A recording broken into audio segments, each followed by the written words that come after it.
I walked into Giordano's 20 minutes early, just like I always did for family dinners. That's what we'd agreed on, 7 sharp. I'd double confirmed with Mom that morning, even cleared a last-minute supplier meltdown just to be there.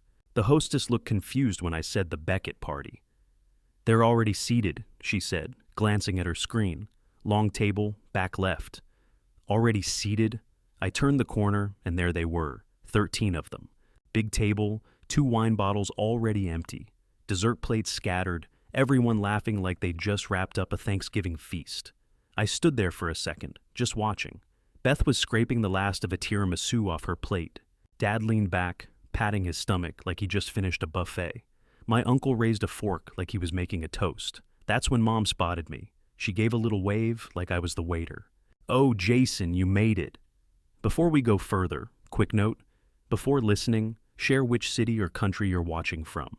I walked over, trying to keep my face from cracking. My mom was wearing the lilac dress I bought her last Mother's Day. The tag had still been on it last time I visited. Guess she finally found a reason to wear it. "Dinner started at 5, Dad said, dabbing the corner of his mouth with a cloth napkin. "Didn't Mom tell you?" I checked my watch. 7:02. "No," I said. "She didn't." Mom shrugged like it was no big deal. "It was last minute. Everyone was already here. We figured you'd catch up." There wasn't even a chair left for me. Cousin Todd had his jacket draped over the only empty one, and he didn't move it. No one did.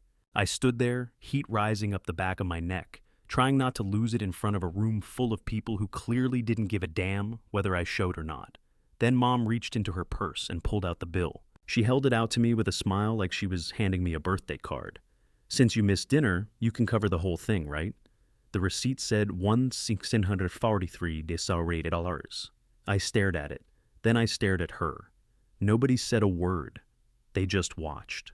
I reached out, took the check from her hand, and walked out without saying a damn thing. I didn't even take off my shoes when I got home. Just walked straight to the hallway closet, yanked the door open, and dropped to my knees like a man on a mission. Back corner, under the winter coats, sat the old beige file cabinet I hadn't touched in almost a year. The drawer stuck halfway. I kicked it. It groaned and slid open. Family help. The Sharpie label was faded, but still there. Inside, everything. Bank statements, email printouts, Zelle screenshots, Venmo logs, copies of checks. All in date order, because that's the kind of idiot I am. Organized while getting used. I dumped the folders onto the floor and grabbed my legal pad off the bookshelf. The yellow one I always save for tax season. This time, it wasn't for taxes. It was for truth. I started at the beginning, June 3 years ago. Dad lost his job at the shipping yard. I covered 3 months of mortgage until things stabilized. 12,000 even. Beth's rent while she figured things out after breaking up with that loser she dated for 5 years. Another 9 grand spread over a year and a half. I found the email from my mom asking me to float them the furnace repair over Christmas 2 years ago.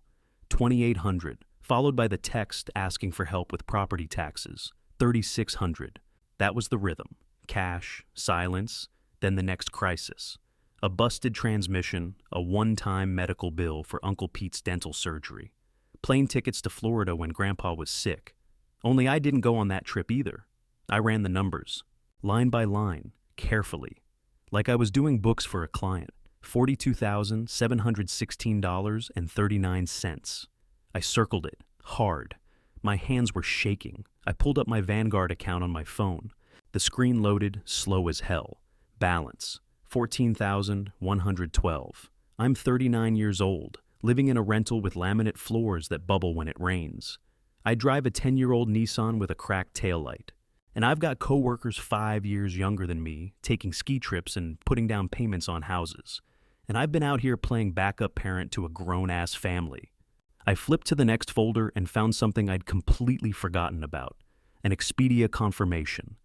Vegas, a suite at the Palms. Dates, last August. Total, $3,200, charged to my Amex. Booked under my name. I wasn't even invited. And that dinner tonight? That wasn't just some thoughtless scheduling screw-up. That was the confirmation that none of them gave a damn. They didn't forget me. They excluded me. And when I showed up, I was just the checkbook. The guy who didn't need dessert because he could pick up the bill. I sat there on the living room floor, surrounded by 3 years of receipts and fake thank you texts, and I felt something change.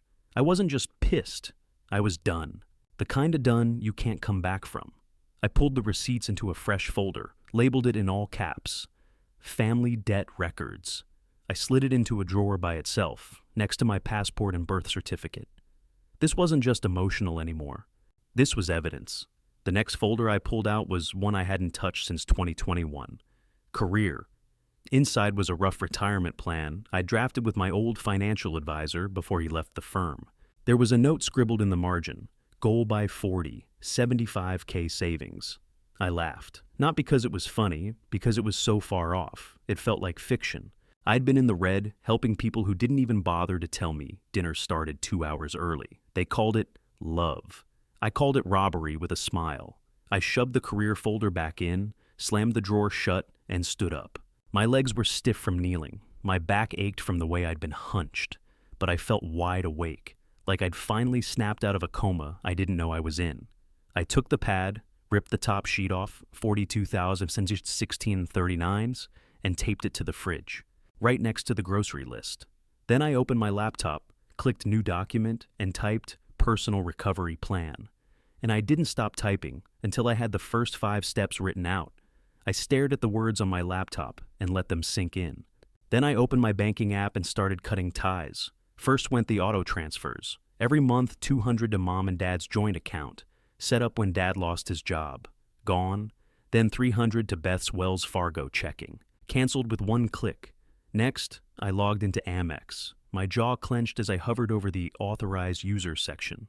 There it was, Bethany Beckett, added 3 years ago, for emergencies. Her emergency turned out to be Sephora, Uber Eats, and Target runs. I hit remove without hesitation. For the first time in years, my account screen looked like it belonged to one person, me. My phone buzzed before I could close the laptop. A text from Mom. You embarrassed us. Call when you're ready to apologize. Block. 2 minutes later, Dad. This is bigger than money. Don't turn your back on family. Block, then Beth. So, you're really doing this? You're pathetic. Block. It felt mechanical at first, swiping left, hitting confirm. But when I dropped the phone onto the table, the silence in the room was heavier than I expected. Like cutting a cord on a machine that's been running non-stop for years. That lasted about 10 minutes. Buzz. Cousin Todd's wife tagging me in a Facebook post about burnout and mental health awareness. Buzz. Uncle Pete. We're all worried about you. You're going through something. Buzz. A call from a number I didn't recognize. I almost ignored it, then something told me to answer. Jason, hey man, it's Travis. Travis Dean, from high school. Remember? I hadn't heard that name in 17 years. We weren't even friends back then. Yeah, I said slowly. What's going on? He cleared his throat. Your mom reached out, said you might need someone to talk to. I almost laughed. I don't. Oh, well, if you want to grab a beer sometime... Click, I hung up. Blocked that number too. By midnight, the phone went dead quiet. No texts, no calls, no buzzing notifications. Just silence. The kind of silence that feels wrong at first. Like you're missing something. But then it settles into your bones and you realize this is how it's supposed to feel. The next afternoon, the doorbell rang. My stomach dropped. My heart pounded so hard I could hear it in my ears. I froze by the couch, staring at the door like a kid hiding from a monster. I pictured Mom standing there with that tight smile, Beth with her arms crossed, Dad with his self-righteous tone. I couldn't move. The bell rang again. I forced myself forward, pulled the door open. It was my neighbor, Mr. Klein, holding a stack of envelopes. Got your mail by mistake, he said, handing them over. Sorry about that. Thanks, I muttered, still trying to slow my breathing. He gave me a polite nod and shuffled back across the hall. I closed the door, leaned against it, and ripped open the first envelope on the stack. Credit score alert. Action needed. Another reminder that my family's debts weren't just favors. They were anchors. I crumpled the paper, tossed it onto the growing pile on my counter, and grabbed the next one without hesitation. No more safety net. Not for them. Not for anyone. I had a 6-month plan to follow, and I was going to stick to it. I opened a fresh notebook, flipped to the first page, and wrote the title in thick black ink, "Do Not Break." Then I numbered the first line. 1. Pay off every card balance by January. And I kept writing. I was still scribbling bullet points under "Do Not Break" when someone knocked. 3 short raps, no doorbell. I checked the peephole. Theo Ramsey stood there holding a foil tray and a paperback wrapped in a rubber band. I opened the door.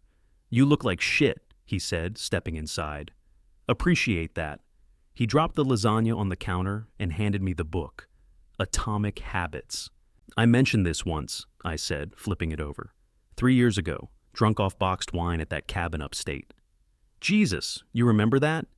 He shrugged and started pulling plates out of the cabinet like he lived here. He kinda used to, back in college, when we shared a 2-bedroom and lived off instant noodles and Costco muffins. The oven beeped after 10 minutes. The smell hit fast. Cheese, garlic, something earthy that made the place feel less like a bunker and more like an actual home. We didn't talk about work, didn't talk about my family, didn't talk about the unopened credit score warnings on my table or the mountain of ignored mail behind it.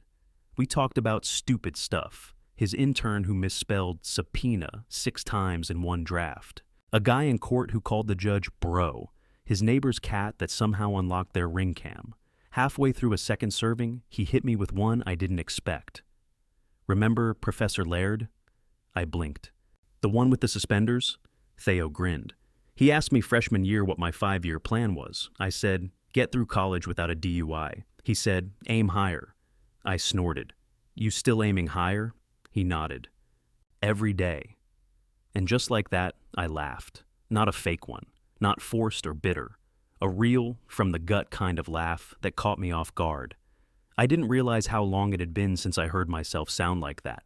Theo didn't mention Beth. Didn't ask about my mom. Didn't look at the stacks of receipts taped to my fridge or the yellow pad still open on the couch. He didn't need to. That silence, it said everything. We finished eating and cleaned up like clockwork, him washing, me drying, just like old times, when things were easier, or maybe just less expensive. He packed up the leftovers and said, "You want me to come back Friday?" I thought for a second, then nodded.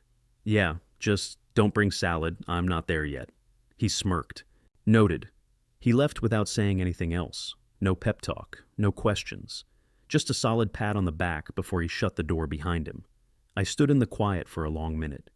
The panic that had been living in my chest for weeks, the guilt, the spinning brain, the constant static, quieted down, not gone, but muted, like it finally realized it wasn't in charge anymore. I walked back to the couch, took the pen off the legal pad, and scratched a new line under my list. 4. Eat real food with real people. I was still staring at my list on the fridge when the phone rang. Unknown number. Normally I'd ignore it, but something told me to pick up. "Jason Beckett?" The voice was clipped, professional. "This is Erica with Chase Bank's fraud department. Do you have a few minutes to go over account activity?" My stomach tightened. "What account?" "Your Sapphire Reserve card, opened 6 weeks ago." I sat down hard on the arm of the couch. I don't have a Sapphire Reserve. That's why I'm calling. Current balance is $17,300. Statement address is listed as, she paused, reading, 428 Westover Lane, Springfield. That was my parents' house. "Can you confirm your email ending in 94 at Gmail?" she asked. I gripped the phone so tight my knuckles went white. "Read it. BethDudgeBeckett948gmail.com. Beth, my sister. I pulled my laptop open with my free hand, logged into my credit report, and there it was. A shiny new account in my name. Opened 2 days after I walked out of Giordano's. Identity theft. By my own family. "I need the application," I said.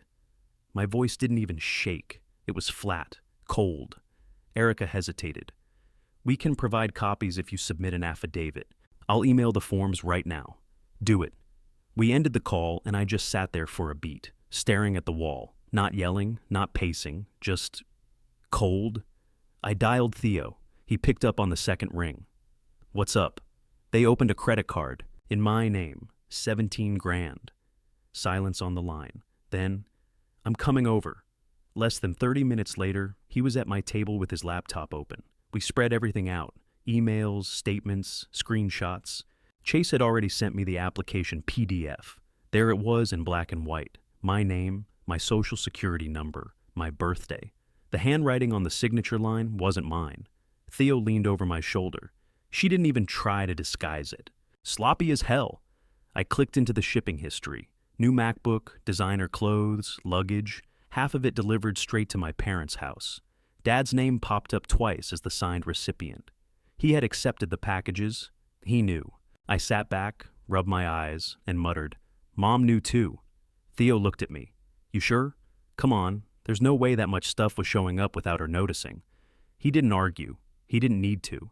We started building the timeline. Dinner at Giordano's, me walking out. 2 days later, the application filed. Beth using my SSN, Dad signing for boxes, Mom smiling through it. Theo typed as I dictated, his lawyer brain organizing everything into neat rows and bullet points.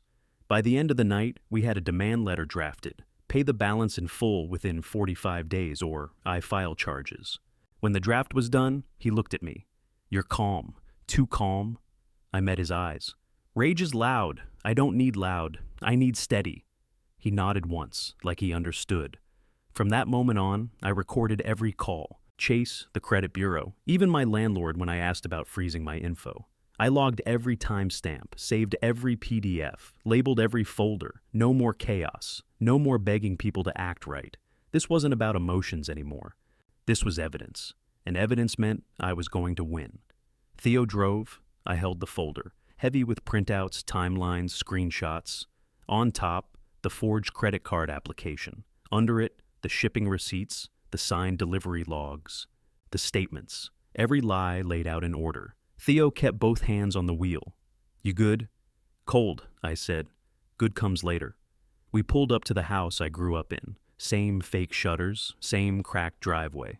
Same wind chimes clanging off the porch that Mom swore were soothing. I got out and slammed the door harder than I meant to. Theo followed, crisp in a gray blazer, the demand letter tucked under his arm. I rang the doorbell. Mom opened it with a confused smile that dropped the second she saw me. "Oh, we weren't expecting you," she said, already shifting into that shaky voice she used when she wanted to control the room. Then her eyes flicked to Theo. "And who's your friend?" "This is Theo Ramsey. He's my lawyer." Her face changed. Not shock, just calculation. She opened the door a little wider. "Come in, I guess." We stepped inside. Dad was on the recliner, feet up, TV paused. Beth sat cross-legged on the couch scrolling her phone like nothing mattered. I didn't sit. I dropped the folder on the coffee table and opened it. That's the Chase Sapphire account opened in my name. $17,300 in charges. Delivered here, using my social, my signature forged. Beth's eyes froze on the screen. Dad exhaled through his nose like I was overreacting. "You're making this into a whole—" "Save it," I said. I pulled out the signed delivery slips. "These were received by you. You signed here and here."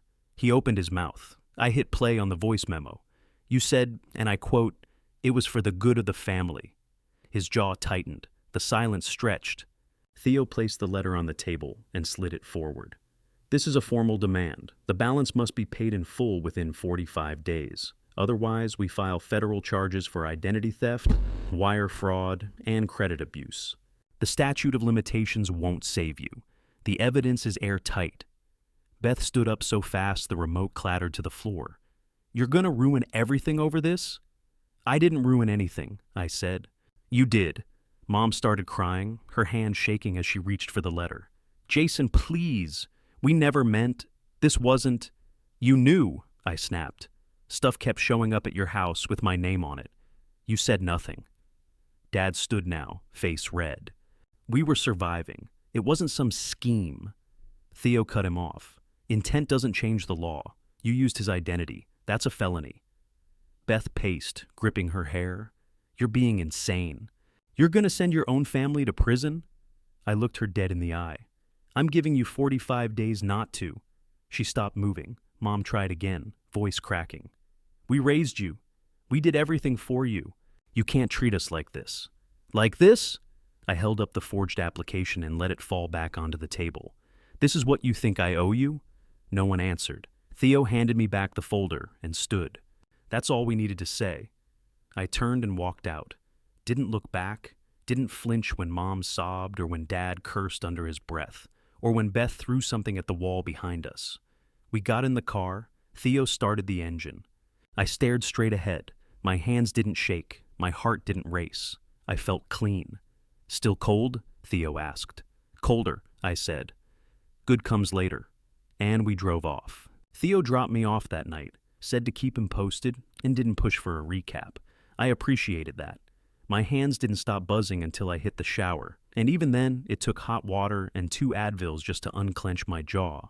By morning, the messages started. Mom's first text was at 6:11 a.m. "Jason, I'm sorry, please call me."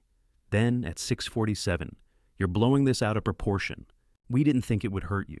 By noon, she was back to guilt. "You're destroying this family. Are you happy now?" 13 texts in 2 days. The rhythm was wild. "We love you," followed by, "You're acting like a stranger," followed by, "You'll regret this." Dad sent one email. Subject line, "Proud." Body, "You've made your point. Hope you're proud.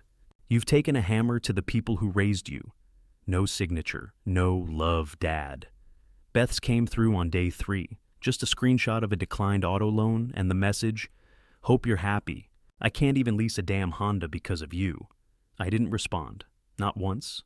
I had a timer running on my phone. 45 days. A countdown. Every day I opened the Chase app and checked the balance. Still there. 17,300.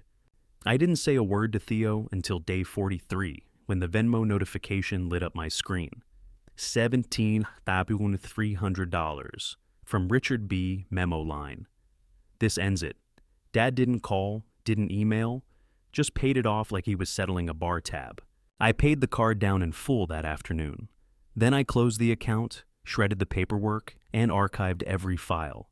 Then I opened my email and typed, "Payment received, account closed. If you contact me again in any form, I will proceed with charges." Sent it to all 3, Mom, Dad, and Beth, then blocked them. For good this time. The silence afterward, it was beautiful. No buzzing, no fake apologies, no emotional landmines waiting in my inbox, just actual peace. It felt like breathing clean air for the first time in years. Of course, they didn't stop talking, just not to me. Cousin Todd posted something vague about betrayal from within. Aunt Claire tagged me in a passive-aggressive prayer chain. Uncle Pete cornered Theo at the gym to ask if I'd finally lost it. The stories floated back to me in pieces. Jason's having a breakdown. Jason's obsessed with money. Jason's turning into a bitter loner. Let them talk. Every rumor, every whisper. I had the receipts, bank statements, email threads, voice memos, timelines. A fortress of facts they couldn't lie their way through. That's the thing about people who survive on manipulation. They crumble when you force them to stand in the truth. They thought guilt would bring me back. It won't. The house was quiet now. I lit a candle, cooked myself dinner, sat at my little table with no background noise. No one texting for money mid-meal. No one making me feel like stability was selfish. I chewed slower, slept deeper, woke up without the pit in my stomach. And for the first time in my adult life, I didn't owe anyone anything. The envelope was white, thick, and smelled faintly like perfume. I knew what it was before I opened it. Cousin Ashley, wedding invitation, Lakeside Gardens next month. Formal attire, no +1s unless approved in advance. Everyone would be there. Mom, Dad, Beth, Todd and his passive-aggressive wife, Uncle Pete and whatever moral lecture he had preloaded this time. I looked at the RSVP card, then I looked at the folder on the counter marked Montreal, flight confirmation, hotel booked. It had been sitting there a week. I placed the wedding invite right beside it and stepped back like I was setting down evidence.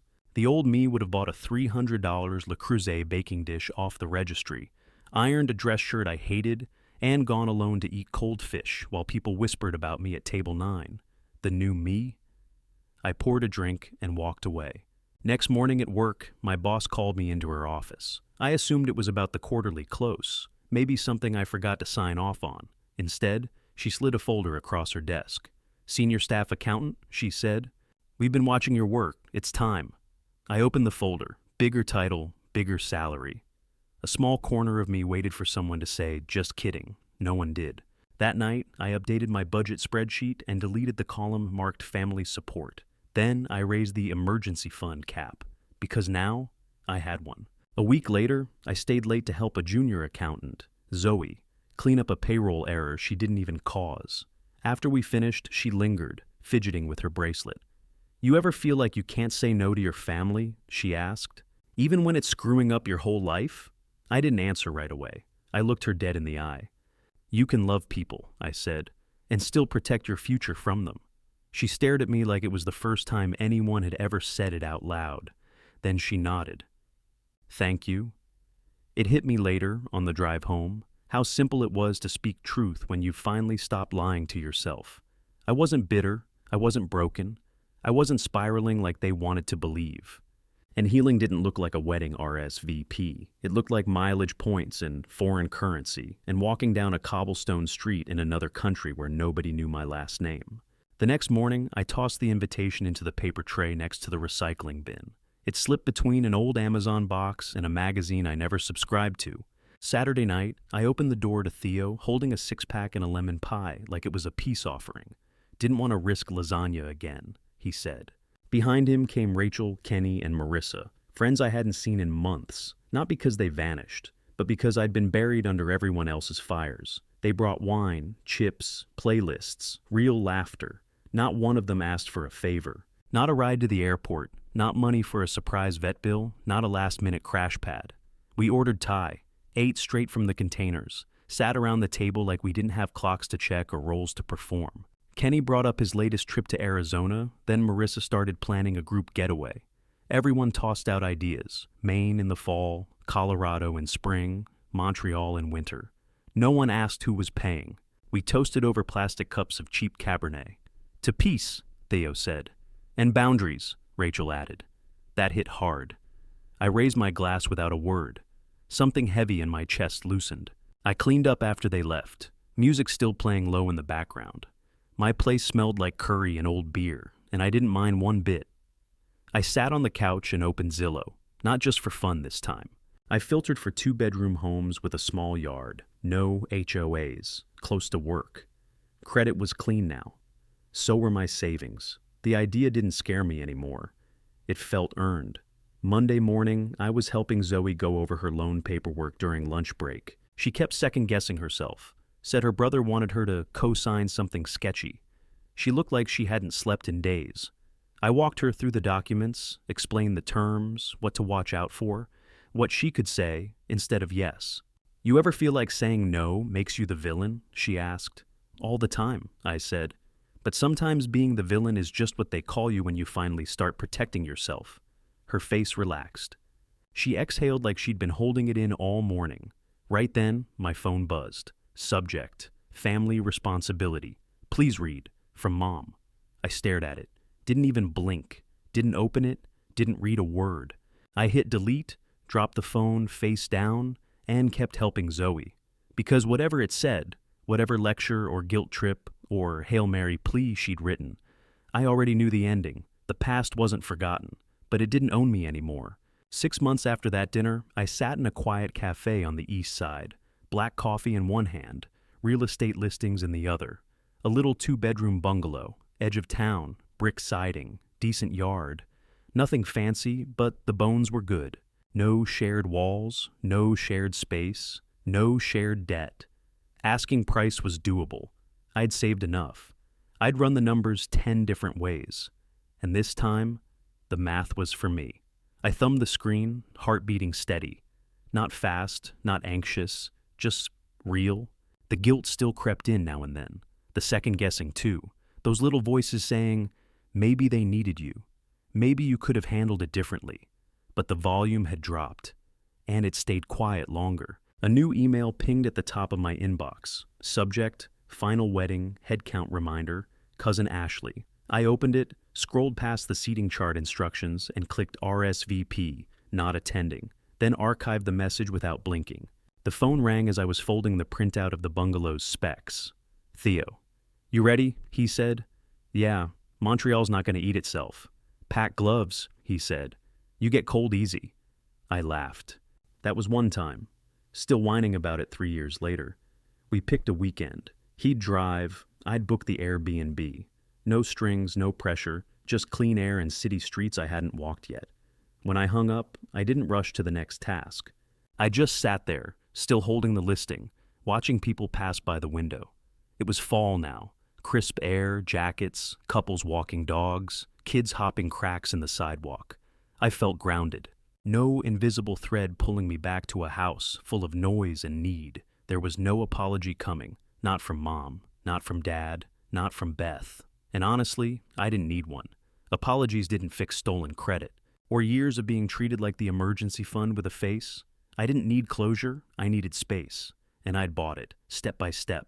Boundaries cost something, but they pay you back in peace. I folded the listing, slipped it into my bag, and walked out of that cafe into the cool afternoon. I had an offer to place, and I wasn't going back.